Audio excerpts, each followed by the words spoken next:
This week, a humanitarian aid worker goes on trial in Arizona for allegedly harboring two undocumented migrants who entered the country illegally. The charges fall under U.S. harboring laws, which prohibit people from concealing or shielding any unauthorized individuals who come into and remain in the United States. But migrant rights advocates in Arizona say the enforcement of these laws is wholly political and is being used to push an anti-immigrant agenda, discouraging Good Samaritan efforts along the border. NewsHour Weekend's Yvette Feliciano has more. Like this one says, Vaya con la fuerza de Dios, which means go with the strength of God. On a 90-degree day in early September, Paige Cork-Klein and Maria Rodriguez set out into Arizona's Cabeza Prieta National Wildlife Refuge on a mission. There they left canned food, water, and socks for any migrants traveling from Mexico into the U.S. through this difficult terrain. When it's this hot and people are traveling the distances that they are, dehydration is an issue, but also hyponatremia, which is a salt and electrolyte imbalance. Things that might, in like an everyday hike, not be a big deal, like a blister, out here can be deadly because they result in people not being able to keep up with their group and getting left behind. Cork-Klein and Rodriguez are both volunteers with the interfaith humanitarian organization called No More Deaths. It aims to prevent the deaths of undocumented migrants attempting to enter the country on foot through Arizona's dangerous deserts. We track all of the work that we do and make sure that we're looking at which drops are effective and getting to people who need it and which ones aren't. It's one of several organizations born in the last 20 years as a result of what the groups call a humanitarian crisis along the U.S.-Mexico border. In that time, more than 7,500 migrants have died crossing the border, according to U.S. Border Patrol statistics. Here in Arizona, more than 3,000 migrants have died in the desert, according to the Pima County Office of the Medical Examiner. The actual number of border deaths is unknown because the figures only include cases reported to the authorities, and no one knows how many bodies have never been found. The journey has gotten a lot longer and more difficult, even in the past 10 years. Cork-Klein believes the rise in migrant deaths here is a direct result of a border enforcement strategy that began under President Clinton in 1994, called Prevention Through Deterrence. It more than tripled the manpower and infrastructure along the border and closed off traditional ports of entry closer to main roads and highways, rerouting migrants to some of the most barren areas of the desert. A lot of our drops used to be really big and close to roads, and just consistently people are getting pushed into more and more remote corridors. In a press release last year, Border Patrol said there are 34 rescue beacons located throughout the Tucson sector, and that it rescued 750 people in fiscal year 2017. Volunteers with the group No More Deaths also go on search and rescue missions and document border enforcement activity, but the federal government says they're breaking the law.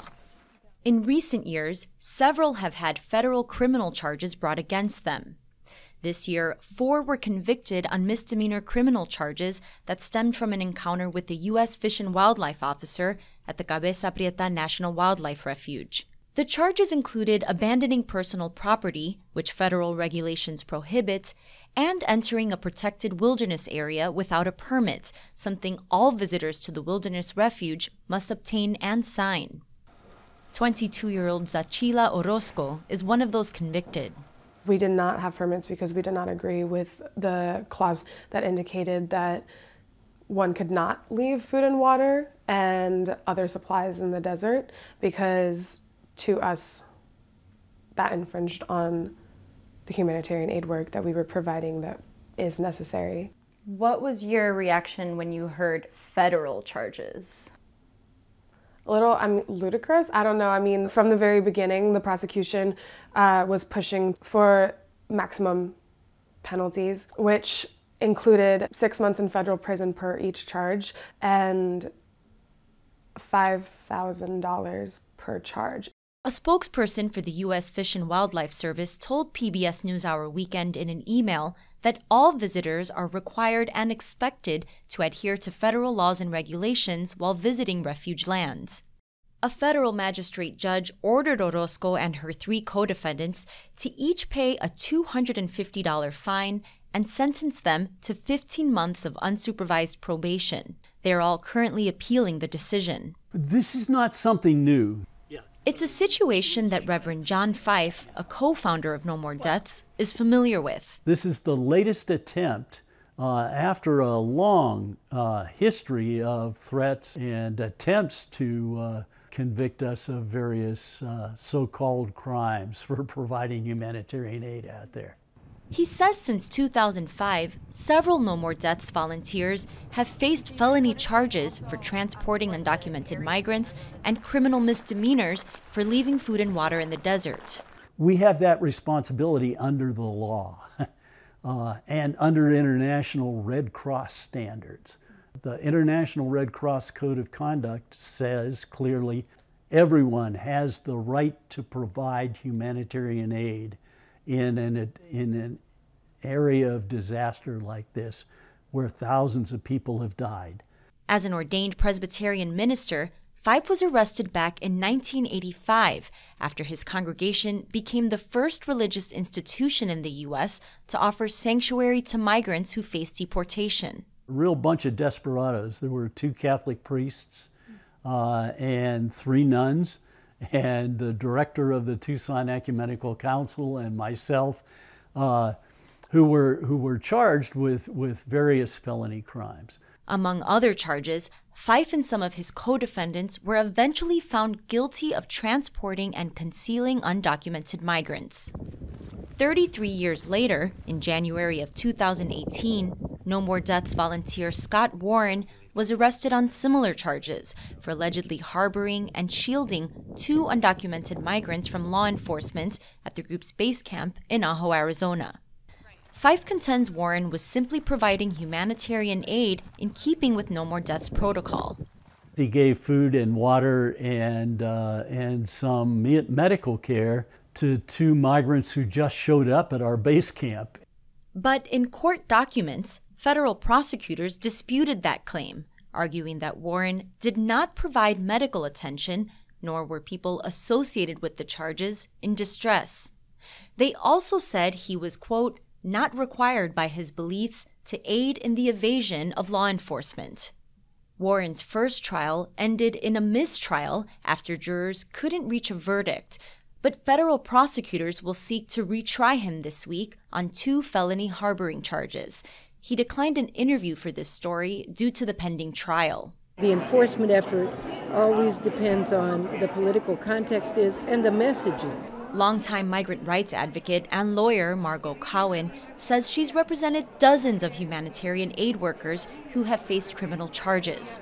We interviewed her at a migrant legal aid clinic that she supervises for No More Deaths in Tucson. We have gone through periods where the U.S. Attorney has said to his clients, the land managers and the Border Patrol, don't cite these people and don't bring these cases to me, because we're not going to prosecute them. Arrests of people who provide aid to migrants have been on the rise since 2015 and spiked in 2017 when then Attorney General Jeff Sessions ordered federal prosecutors to prioritize cases covered under the harboring statute.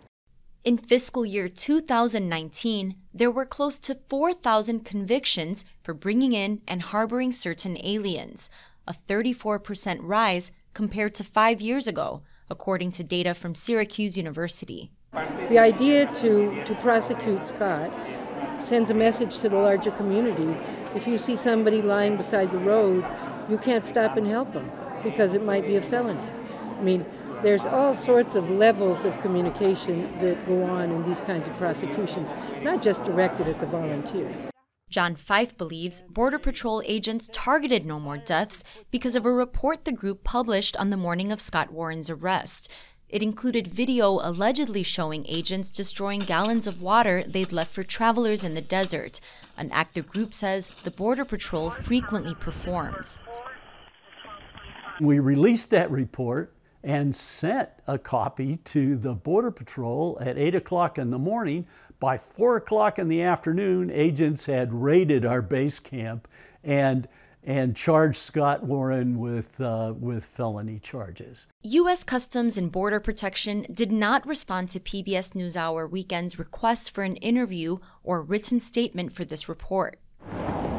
Despite the legal challenges facing No More Deaths and other groups, Fife believes that the U.S. government's actions will do more to help their cause than to hinder it.